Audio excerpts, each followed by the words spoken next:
오늘은 얼굴에 대한 설교를 하려고 합니다. 옆 사람과 근사하게 인사 한번 하세요. 나 만난 거 축복입니다. 나 만난 거 축복입니다. 할렐루야. 사람의 행복과 불행을 판단하는 근거는 젊었다라든가 잘생기고 부유한 데 있는 것이 아니라 자기 자신이 얼마나 세상을 기분 좋게 평안하게 사느냐에 달려 있습니다. 그런데 우리가 웃는 모습으로 산다는 것은 먼저 기분 좋은 생각에서 출발하는 것입니다. 기분이 나쁘면은 그렇게 안 된다 그 말입니다. 성악을 전공하시는 분들은 연습할 때 거울을 쳐다보고 웃는 표정으로 노래를 연습한다고 하잖아요. 행여라도 높은 음을 낼 때 인상이 구겨지면은 보는 사람이 힘들어요. 그래서 억지로라도 웃는 모습으로 연습을 한다고 합니다. 보는 사람으로 하여금 평안하게 즐기도록 하기 위해서 그렇습니다. 얼굴은 사람의 거울입니다. 사람은 자신의 사람됨을 얼굴에 가장 민감하게 나타낸다고 합니다. 저 사람 기분이 좋구나, 저 사람 기분이 나쁘구나, 얼굴 보면 금방 알 수 있습니다. 속일래야 속일 수 없는 것이 우리 얼굴의 모습이라 그 말입니다. 그런 의미에서 우리 얼굴은 인격의 표현입니다. 예를 들면은 무슨 일을 하고 나서 아유 창피하다, 얼굴 들 수가 없네, 어떤 때는 그 사람 얼굴 한번 두껍다라고 합니다. 좌우간 이렇게 우리의 행동을 표현하는 말에는 얼굴과 관련된 말이 많이 있습니다. 관상 보는 사람들은 우리의 얼굴에 대해서 뭐 이러쿵 저러쿵 얘기를 합니다. 그러나 우리가 믿는 기독교는 이 얼굴의 운명론을 100% 부정합니다. 우리의 얼굴이 어떻게 생겼든지 그가 내가 예수님을 믿고 하나님을 믿고 하나님의 자녀가 되고 하나님의 축복을 받는데 아무런 상관이 없다는 것입니다. 그러나 중요한 것이 있습니다. 그것은 어떻게 생겼느냐가 아니라 어떤 모습으로 내가 어떤 표정으로 세상을 살아가느냐 하는 것입니다. 일찍이 링컨은 얼굴은 타고난 것이 아니라 세상을 살면서 만들어지는 것이다.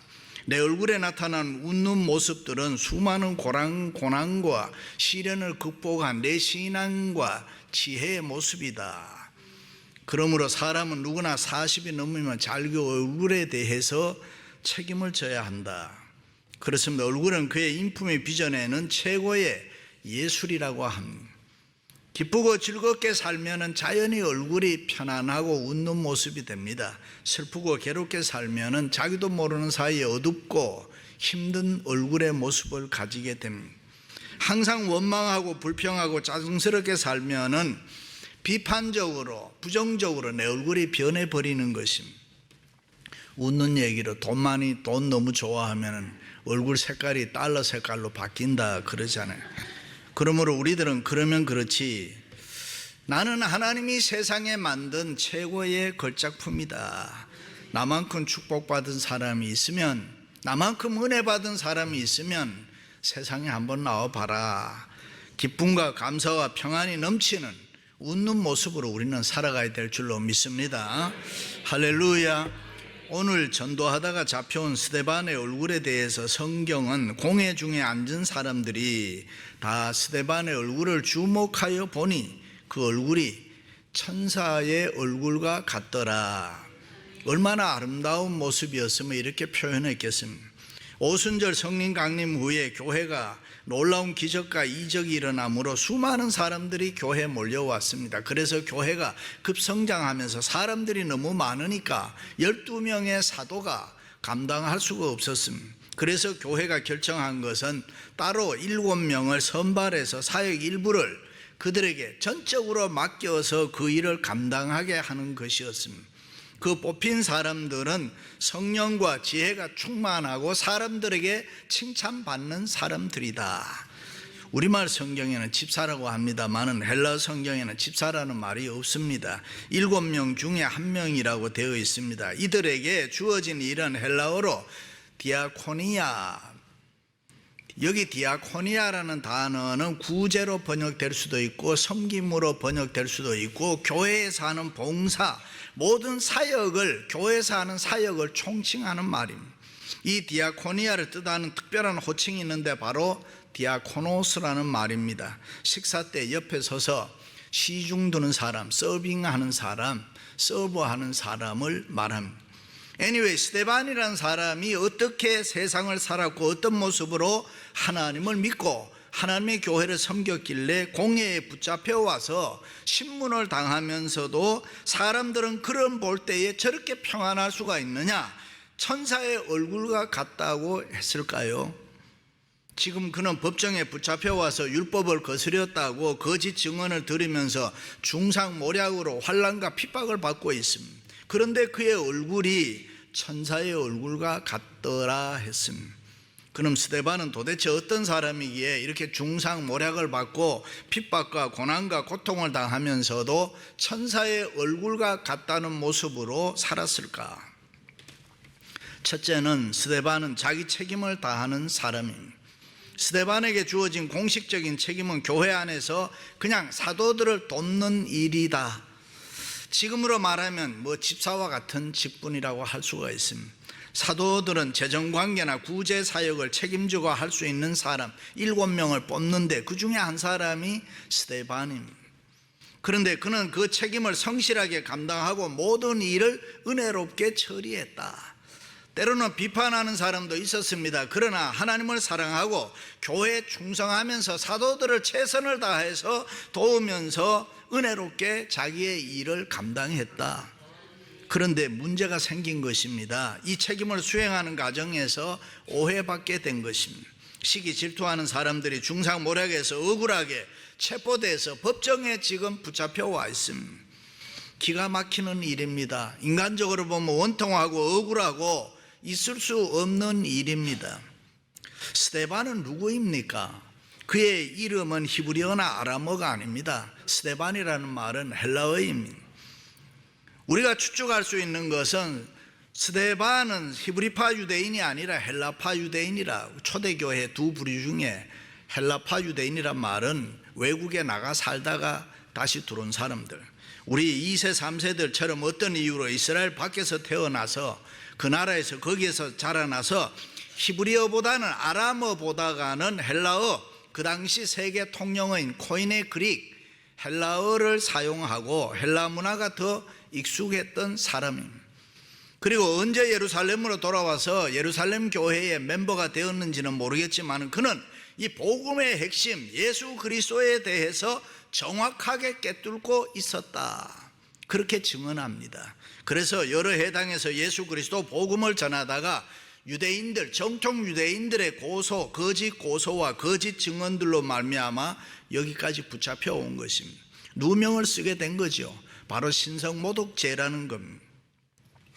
이때 스데반의 마음이 어떠했겠습니까? 그러나 스데반은 은혜롭고 평안했습니다. 아무리 비방의 소리를 들어도, 아무리 억울하게 공회에 붙잡혀 와도 자기는 지금까지 자기 인생을 하나님 앞에서 은혜롭게 살아왔다. 그래서 당당했습니다. 비록 순간적으로 그가 억울한 일을 당하고 고통과 고난을 당하고 있지만은 주님께서 나에게 맡겨주신 책임을 나는 정직하고 진실하게 열심히 감당했다. 그러므로 그 어떤 기쁨과 평안이 스데반의 얼굴과 마음을 주장하고 있었습니다. 그렇습니다. 오늘을 사는 우리 모두는 다른 부르심, 그러니까 우리 각자는 각각 하나님 앞에서 나름대로 다른 부르심을 받았지만은 오직 복음을 시종드는 디아코노스인 것입니다.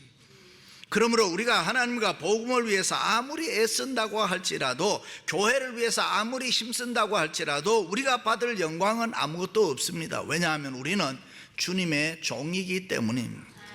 우리 중에 어느 누구도 복음의 주인이 아닙니다. 복음의 주인은 오직 한 분, 주 예수 그리스도밖에 없는 것입니다. 어떤 사람은 복음을 심는 사람이 있습니다. 어떤 사람은 복음을 잘 자라게 하기 위해서 물 주고 애쓰는 사람도 있습니다. 그러나 우리가 취할 영광은 없습니다.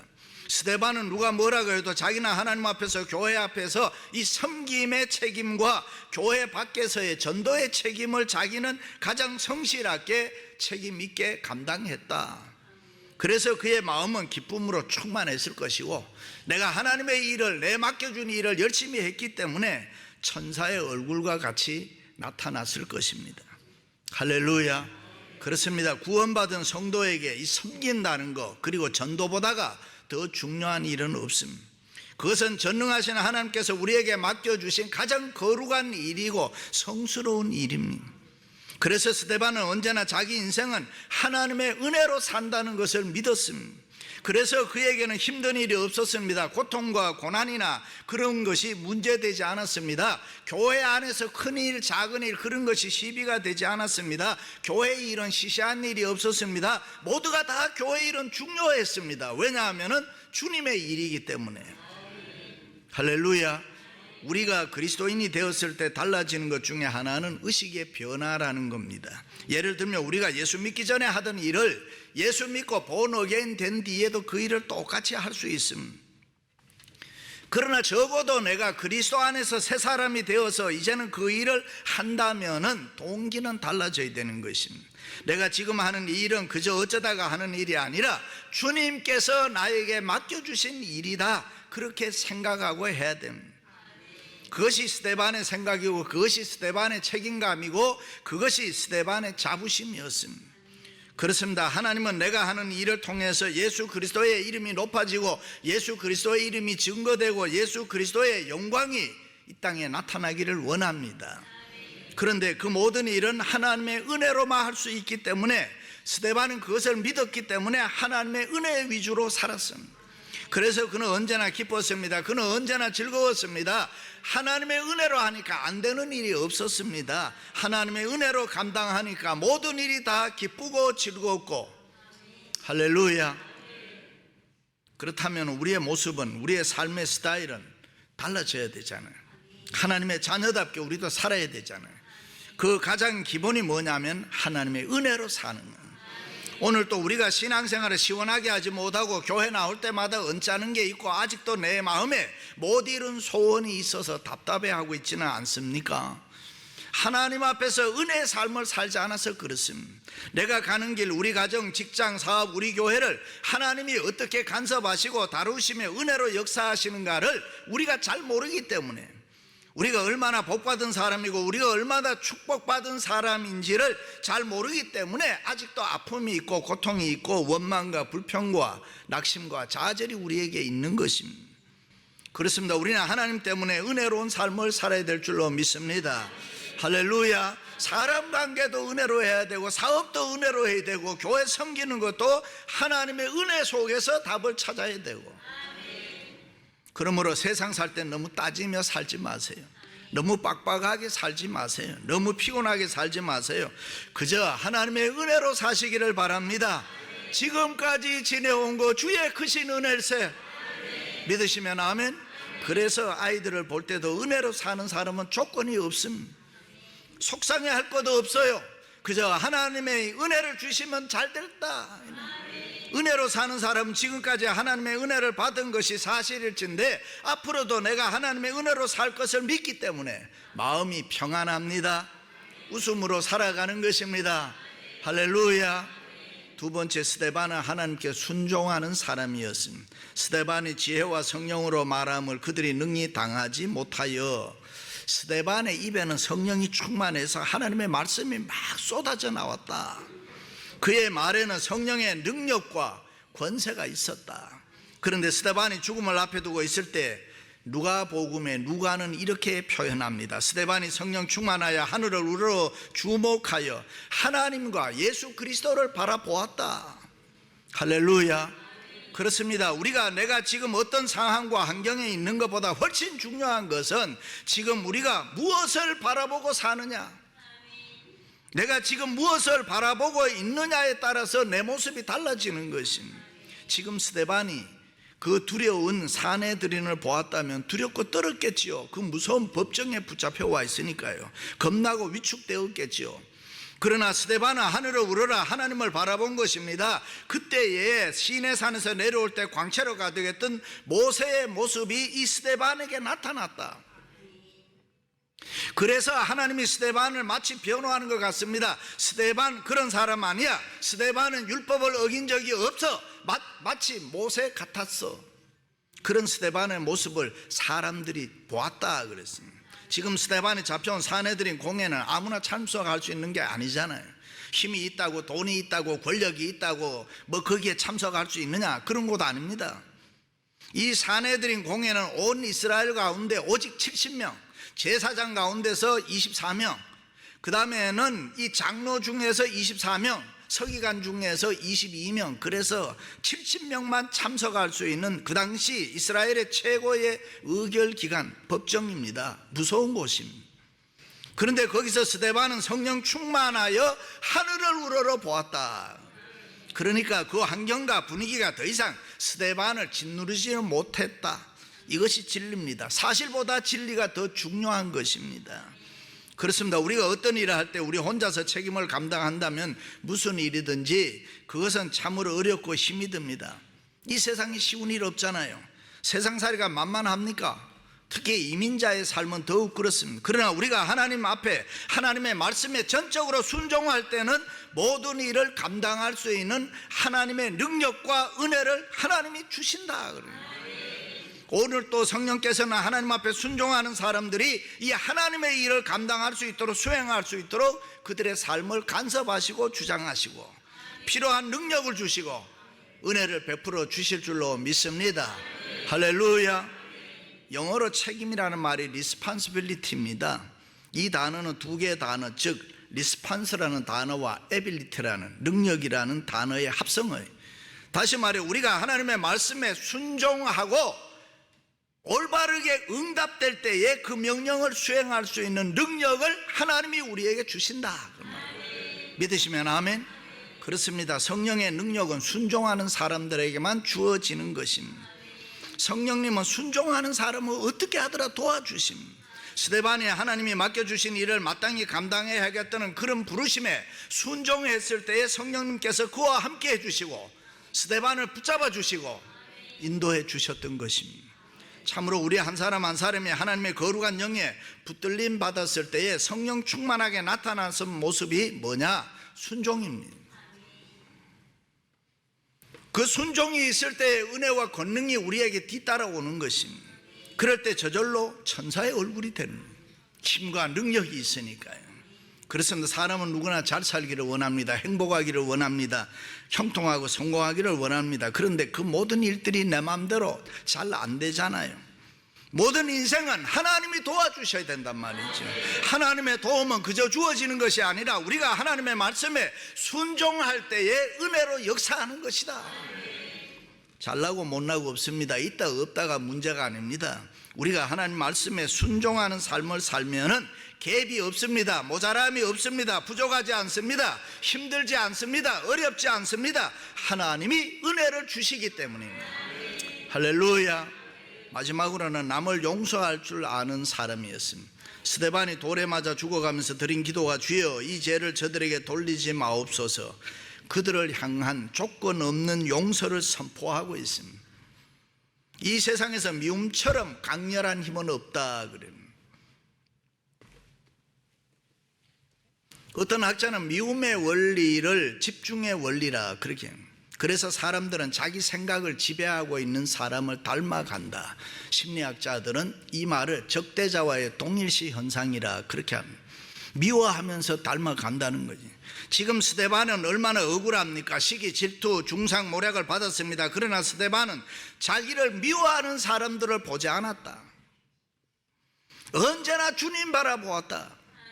자기를 향하여 돌을 던지는 이 마지막 순간에도 스데반의 얼굴은 하나님을 향하고 하늘을 향하고 있었다. 거룩하신 주님을 바라보면서 하나님, 이 죄를 저들에게 돌려서는 안 됩니다. 이런 스데반의 모습을 보면서 주님은 하늘에서 벌떡 일어나셨다. 할렐루야. 어떻게 저럴 수가 있을까? 그런 거지요. 스데반은 성령이 충만해서 자기에게 주어진 모든 일을 영광스럽게 감당했습니다. 스데반은 성령이 충만했기 때문에 책임을 다했습니다. 스데반은 성령이 충만했기 때문에 사람들을 사랑했습니다. 이해했습니다. 자기를 모함하고 비방하는 사람들을 때로는 용서했습니다. 심지어 자기를 죽이는 사람들을 향해서도 예수님처럼 용서하고 사랑했습니다. 할렐루야. 그렇습니다. 우리는 신앙생활하면서 여러 가지 차이를 발견합니다. 내 생각과 저 사람의 생각이 다릅니다. 부모와 자식 간의 생각도 다릅니다. 형제와 형제의 생각도 다릅니다. 남편과 아내의 생각도 또 다릅니다. 사장과 종업원의 생각도 다릅니다. 그렇다고 분노하면 안 되는 것입니다. 왜 다르냐고 악을 쓸 이유도 없습니다. 그냥 받아들여야 되는 것입니다. 아무리 힘들어도 내게 있는 사람들, 내 주위에 있는 환경을 그냥 받아들이고 살아야 되는 것입니다. 할렐루야.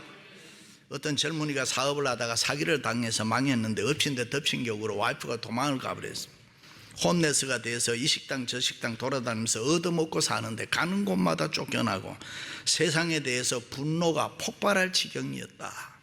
그런데 어느 날 TV를 보는데 어떤 할머니가 국수집을 하는데 서민들을 위해서 봉사하는 차원에서 3,000원 더 이상 올리지 않고 오랫동안 값을 올리지 않았다. 그것을 우연히 보고 그 국수집에 가서 국수를 먹는데 정신없이 한 그릇을 뚝딱 먹었습니다. 그것을 보고 할머니가 너무 잘 먹으니까 그릇을 빼앗고 또 한 그릇을 갖다 주었습니다. 너무 고마운 일이죠. 배불리 실컷 먹었습니다. 그런데 돈이 있어야죠.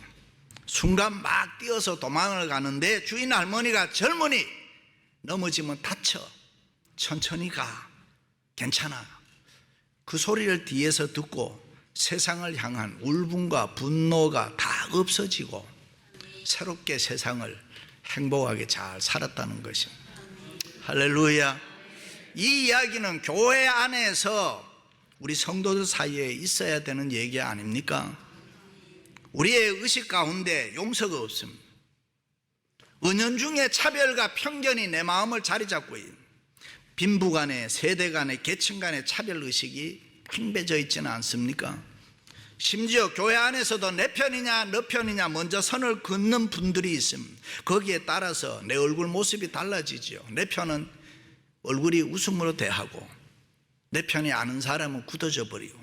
그렇다면 어떻게 이것을 뛰어넘어서 우리가 웃음으로 평안하게 세상을 살 수 있느냐? 용서의 삶입니다. 용서하면 모든 게 다 문제되지 않습니다.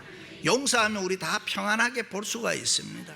넓은 마음이 되는 것입니다. 사랑하는 성도 여러분, 이 세상 살아가면서 남기는 것은 인상, 내 얼굴 모습입니다. 천사의 얼굴 모습으로 살아가시기를 주님의 이름으로 축원합니다.